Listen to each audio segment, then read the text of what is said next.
Hello friends, welcome to Devi's kitchen. இன்றைக்கி நம்ம பார்க்க போகிறது 2-in-1 ரெசிபி. ஒரு பிரேக்ஃபாஸ்ட் அண்டு ஸ்நாக் ரெசிபி. ரொம்ப ஈஸியாக ஒரே பேஸை வச்சு நம்ம பிரேக்ஃபாஸ்ட்டும் ரெடி பண்ணலாம், ஒரு நல்ல ஈவினிங் ஸ்நாக்கும் ரெடி பண்ணலாம். வாங்க அது எப்படி செய்கிறதுன்னு பார்க்கலாம். அதுக்கு ஃபஸ்ட்டு நம்ம பேஸ் ரெடி பண்ணிக்கலாம். அதுக்கு நான் இன்றைக்கி 4 உருளைக்கிழங்கு வேக வச்சு இந்த மாதிரி தோல் உரித்து எடுத்து வச்சுருக்கேன். இப்போ இதை நல்லா ஸ்மாஷ் பண்ணிக்கலாம். இந்த உருளைக்கிழங்கு கொஞ்சம் கெட்டியாகவே இருக்குது. கொஞ்சம் அதிகமாக வேக வச்சுக்கோங்க, அப்போ தான் நம்மளுக்கு நல்லா மாவாக வரும் ஸ்மாஷ் பண்ணும்போது. இப்போ நான் கையில் இன்னொரு வாட்டி நல்லா மசிச்சுக்கிறேன். கொஞ்சம் சின்ன சின்ன சக்கட்டி இருந்ததுன்னா அதெல்லாம் நம்ம இந்த மாதிரி கையில் பிசைஞ்சு விட்டுட்டோன்னா நம்மளுக்கு நல்லா மாவு மாதிரி வந்துடும். இப்போ பாருங்கள், இதில் 1/2 டேபிள் ஸ்பூன் மிளகாய்த்தூள், 1/2 tablespoon garam masala, 1/2 tablespoon chaat masala, இந்த மாதிரி சின்ன சின்னதாக கட் பண்ணி கொஞ்சமாக கொத்தமல்லி சேர்த்துருக்கேன். இப்போ இதில் 1/2 டேபிள் ஸ்பூன் இஞ்சி பூண்டு பேஸ்ட் சேர்த்துருக்கேன். கடைசியாக இதில் தேவையான அளவுக்கு உப்பு சேர்த்துக்கலாம். இப்போ இதை நல்லா கலந்து விட்டுக்கோங்க.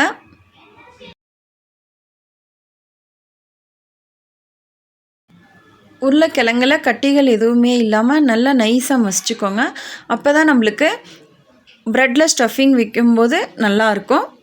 இப்போ பாருங்கள், நல்லா மசிச்சாச்சு, எல்லாமே நல்லா கலந்து வச்சாச்சு, ரெடியாக இருக்குது. இப்போ இது ஒரு சைடில் இருக்கட்டும். அடுத்ததாக நம்ம ப்ரெட் ரெடி பண்ணிக்கலாம். அதுக்கு நான் இன்றைக்கி 6 ஸ்லைஸ் ப்ரெட் எடுத்திருக்கேன். இப்போ ப்ரெட்டோட சைட்ஸ்லாம் கட் பண்ணிடலாம். பாருங்கள், இந்த மாதிரி சைட்ஸ்லாம் கட் பண்ணிவிட்டு இந்த சைட்ஸ்லாம் இருக்கட்டும். நம்ம அப்புறமா இதை ப்ரெட் க்ரம்ஸாக யூஸ் பண்ணுறதுக்கு வச்சுக்கலாம். இதே மாதிரி மீதி ஸ்லைஸையும் நம்ம சைட்ஸ்லாம் கட் பண்ணி எடுத்துக்கலாம்.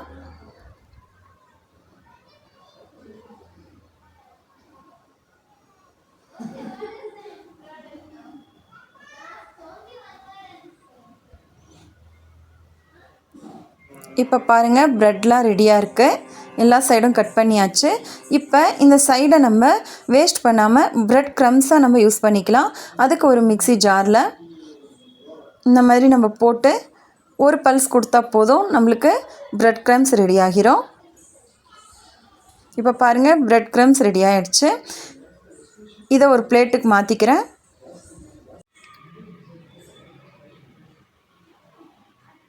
இப்போ இது ஒரு சைடில் இருக்கட்டும். அடுத்ததாக ஒரு பவுலில் 2 டேபிள் ஸ்பூன் மைதா மாவு, 2 டேபிள் ஸ்பூன் கார்ன்ஃப்ளோர் போட்டுக்கிட்டு இதில் கொஞ்சமாக தண்ணி சேர்த்து நல்லா மிக்ஸ் பண்ணிக்கலாம்.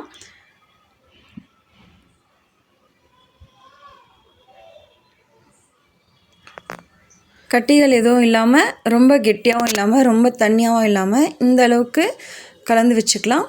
பாருங்கள், இப்போ ரெடியாக இருக்குது. இது ஒரு சைடில் இருக்கட்டும். அடுத்ததாக நம்ம ப்ரெட்டை ரெடி பண்ணிக்கலாம். அதுக்கு ப்ரெட் ஸ்லைஸ் மேலே நம்ம ரெடி பண்ணி வச்ச மசாலாவை இந்த மாதிரி லைட்டாக ப்ரெஸ் பண்ணிக்கோங்க. ப்ரெஸ் பண்ணிவிட்டு ஃபுல் ப்ரெட் மேலேயும் எல்லா சைட்ஸ்லேயும் மசாலா வர மாதிரி போட்டுக்கோங்க. உங்களுக்கு எந்த அளவுக்கு மசாலா வேணுமோ அந்தளவுக்கு நீங்கள் வச்சுக்கலாம். பாருங்கள், இந்த மாதிரி நம்ம ரெடி பண்ணி வச்ச மசாலாவை ஒரு லேயர் வர அளவுக்கு வச்சுட்டு அது மேலே நம்ம கலந்து வச்ச அந்த மாவை பேஸ்ட் மாதிரி கொஞ்சமாக மேலே ஊற்றிட்டு திரும்பவும் இன்னொரு ஸ்லைஸ் ப்ரெட்டை இந்த மாதிரி வச்சு அழுத்திக்கோங்க. அது லைட்டாக நம்மளுக்கு ஸ்டிக் ஆகிறதுக்காக மட்டும்தான், ப்ரெட் அந்த மசாலா மேலே நல்லா ஒட்டிக்கிறதுக்காக. இப்போ பாருங்கள், லைட்டாக இந்த மாதிரி அழுத்தி விடுங்க. சைட்ஸில் நல்லா அழுத்தி விட்டுக்கோங்க. இப்போ நம்ம கலந்து வச்ச அந்த மாவு தண்ணியில் இந்த மாதிரி டிப் பண்ணிக்கோங்க. நான் சின்ன கிண்ணமாக எடுத்துகிட்டேன், நீங்கள் கொஞ்சம் பெருசாக அகலமாக இருக்கிற கிண்ணமாக எடுத்துக்கோங்க. எல்லா சைட்லையுமே நல்லா மாவு ஸ்ப்ரெட் ஆகிற மாதிரி நல்லா டிப் பண்ணிக்கோங்க. பண்ணதுக்கப்புறமா இப்போ நம்ம ப்ரெட் க்ரம்ஸில் லைட்டாக இந்த மாதிரி வச்சு இந்த மாதிரி லைட்டாக தூவி விட்டுக்கலாம். இப்போ பாருங்கள், ப்ரெட் ரெடியாக இருக்குது. இப்போ இதை நம்ம எண்ணெயில் விட்டுடலாம்.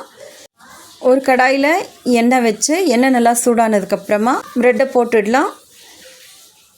எண்ணெய் நல்லா கொதி அடங்கினதுக்கப்புறமா இன்னொரு பக்கம் திருப்பி போட்டுக்கோங்க. இப்போ நம்ம ப்ரெட் க்ரம்ஸில் இதை டிப் பண்ணதுக்கு பதிலாக முட்டையில் கூட இந்த மாதிரி நம்ம டிப் பண்ணி போட்டால் அது இன்னமும் நல்லா டேஸ்ட்டாக இருக்கும். முட்டை நீங்கள் சாப்பிட்றதா இருந்தால் அந்த மாதிரியும் ட்ரை பண்ணி பாருங்கள், ரொம்ப நல்லாயிருக்கும். பாருங்கள், ஒரு சூப்பரான பிரெட் மசாலா சூப்பராக ரெடி ஆகிடுச்சு. இது நம்ம எப்போவுமே இட்லி, தோசை இந்த மாதிரியே குழந்தைங்களுக்கு செஞ்சு கொடுக்கறதுக்கு பதிலாக இந்த மாதிரி ஸ்கூலுக்கோ இல்லை ஆஃபீஸ்க்கோ இந்த மாதிரி ஒரு பிரேக்ஃபாஸ்ட் செஞ்சு கொடுக்கும்போது அவங்களுக்கு சாப்பிட்றதுக்கு ரொம்ப ஈஸியாக நல்ல ஹெல்த்தியாக நல்லாயிருக்கும். இந்த மாதிரி நம்ம பிரெட் மசாலா ரெடி பண்ணி பாருங்கள், இந்த மாதிரி சென்டரில் கட் பண்ணிவிட்டு லஞ்ச் பாக்ஸில் போட்டு கொடுத்தா பசங்க ரொம்ப ஈஸியாக கொஞ்சம் கூட மிச்சம் வைக்காமல் சாப்பிட்டுட்டு வந்துடுவாங்க. இந்த பிரேக்ஃபாஸ்ட்டு நீங்களும் ட்ரை பண்ணி பாருங்கள்.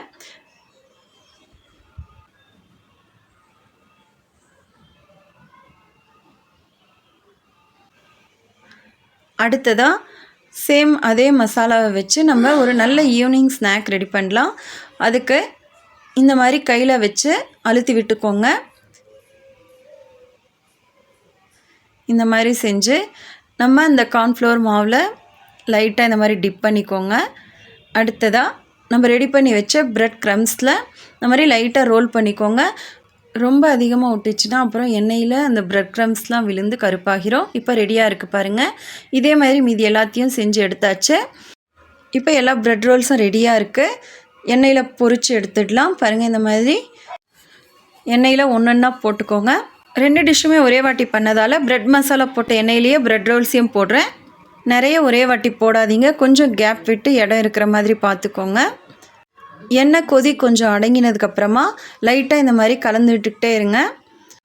மீடியம் ஃப்ளேமில் வச்சு இந்த மாதிரி கோல்டன் ப்ரௌன் கலரில் பொரித்து எடுத்துக்கோங்க. பாருங்கள், பிரெட் ரோல் சூப்பராக ரெடி ஆகிடுச்சு. இது டீ டைமில் சாப்பிட்றதுக்கு ஒரு நல்ல ஈவினிங் ஸ்நாக்காக ரொம்ப அருமையாக இருக்கும். இதை நீங்களும் ட்ரை பண்ணி பாருங்கள். இந்த வீடியோ உங்களுக்கு பிடிச்சிருந்ததுன்னா லைக் பண்ணுங்கள், ஷேர் பண்ணுங்கள், சப்ஸ்கிரைப் பண்ணுங்கள்.